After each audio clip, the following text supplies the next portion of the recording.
ta tühjendas oma hinge surmani. Ta arvati üleastujate hulka ja tema kandis paljude pattu. Ja nüüd, mis kõige olulisem, ja seisis üleastujate eest. Et see koht on, see on võimas. Ta seisis üleastujate eest. Me kõik teame, me oleme kõik üleastujad olnud. Võib-olla mõni on tänagi üle astunud, aga tead, Jeesus seisis su eest.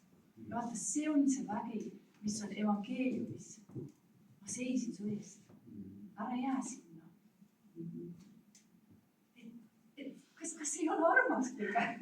No, ma olen siin naine, ma ütlen, kas ei ole armas, aga tegelikult see on niivõrd võimas, et see sõnum päästab ja ongi päästnud kogu maailma. Kõik me oleme üle astunud, kõik me oleme pattu teinud, kõik me oleme eksinud ja Jumala aust ilma, et see on piiblis kirjas. Keegi ei ole omas olekus seda väärt, inimkond on nii langenud ja meis ei ole midagi ilusat. Inimeses tegelikult ei ole, kui Jumal temas ei ole, siis ei olegi midagi ilusat. Aga Jeesus tuli ja andis ise ennast ja seisis sinu minu eest. Ja ta ütleb niimoodi, ma otsin kadunud ja toon tagasi eksinud. Ma seon haavatud ja kinnitan nõtra. Ma seon haavatud, sina, kes sa oled praegu seal haigevoodis, kellele see sõna peaks tulema ka kinnitusena, siis ma tahan sulle veel ühe koha lugeda, see on Apostlite 10:38 ja see joonistub nüüd meie kõigi silme ette. Me kõik, kes me kuuleme praegu otse ja hiljem järgi, räägib jälle Jeesusest. Kuidas Jeesus Naatsaretist, keda Jumal oli võimnud püha vaimu ja väega, käis mööda maad, mida tehes? Head tehes ja parandades kõiki kuradi poolt rõhutuid, sest Jumal oli temaga. Tähendab, üks asi on selge, kurat rõhub inimesi, haigus on kuradist. On mõned üksikud juhtumid, kus tõesti see Jumal laseb selle tulla, aga need on erijuhtumid, kui sa oled andeks andmatust ja asja hoiad kinni, antakse piinete kätte, seda piiblis kirjas. Küll aga siit tuleb välja. Ja siit on selge näha, mida Jeesus tegi. Püha vaimu täis, tal oli vägi. Ja eelmises peatükis ütleb niimoodi, räägib Peetrusest ja ta läheb seal Lütasse ja Jopesse ja siis sündis selline lugu. Aga sündis, et Peetrus kõiki paiku läbi käis, tuli ka Lütas elavate pühade juurde. Seal leidis ta ühe inimese, Aines nimi, kes oli olnud halvatuna voodis maas juba 8 aastat. Väga pikk aeg. Ja Peetrus ütles talle, Aines, Jeesus Kristus teeb su terveks. Jeesus Kristus teeb su terveks. Sõber, kes sa kuuled, ma ütlen, Jeesus Kristus teeb su terveks. See on tema vägi, see tuleb sinu juurde praegu, ta tervendab sinu. Ja siis ta ütles nii, tõuse ja sea oma ase korda. Ja juhtus nii, et ja Aines tõusis kohe. See on meie Jeesus. Me ei saa uskuda midagi vähemalt. Evangeelium on vägi päästeks. Evangeelium on täna ka siin paigas vägi päästeks.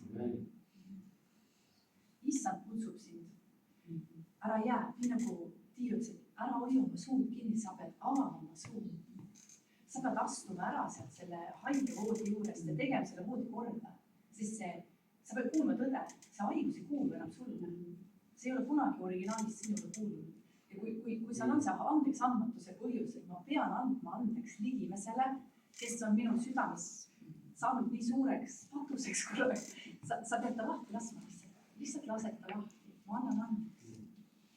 Sest ma ei taha vastu panna Jumalale, kes on andnud oma sõna ja ma olen väga selgelt öelnud, mis tema ootab. Et praegu ka me võtame selle ususõna vastu ja võid ka panna selle haige koha peal oma käe või kus iganes sul see valu on praegu. Ja me ühel meelel palvetame sinu eest. Ja me teame, et tervendaja Jeesus ja püha vaim on üle aja, ta on üle igasuguste riikide ja nagu ma ütlesin, ta on üle aja. ükskõik millisel hetkel sa ka kuuled seda sõna praegu, sa paned käe haige koha peale ja me usust palvetame. Ja isa, me täname sind, et sa oled imelise, kalli Jeesuse saanud meie eest surnud. Ja me nägime, mida Jeesus tegi. Ja me nägime ka siit sõna läbi, mida ta tegi maa peal. Ta tegi ainult head. Ja issand, kuna sina teed ainult head ja mitte kurja, ja sa oled tulnud, et tühjaks teha kuradi teod, siis praegu ka Jeesuse Kristuse Naasarestuse nimel me käseme haigusel lahkuda igast ihust, kuhu valusa või haige koha peal käsi on praegu pandud usus. Uskujaid saadavad imed ja tunnustähed ja seda usku oleme meie siin kõik praegu uskumas, sest Jeesus on seda meil käskinud teha ja meie usume. Haige, kes sa panid oma käe haige koha peale, Jeesus Kristus teeb su terveks. Sest tema on issand ja tema valitseb. Ja tema veri voolas sinu eest, et sina võiksid saada vabaks. Et sina võiksid saada terveks ja võiksid joosta seda võidujooksu rõõmuga, täis tänu, täis vabadust, täis seda, mille Jumal on sinule välja ostnud, toonud välja pimedusest, asetanud oma kalli poja kuningriiki, kus sa võid käia vabana, rõõmsana, tervena. See kuulub sulle. Haigus ei kuulu enam sulle. Iga ära. Jeesuse nimel. Halleluuja. Aitäh sulle, issand. Aitäh iga tervise vastu võtnud inimese eest ja me täname, et inimesed võivad sind tänada ja kiitust tuua sinu peale nimele. Nüüd igavesti. Amen.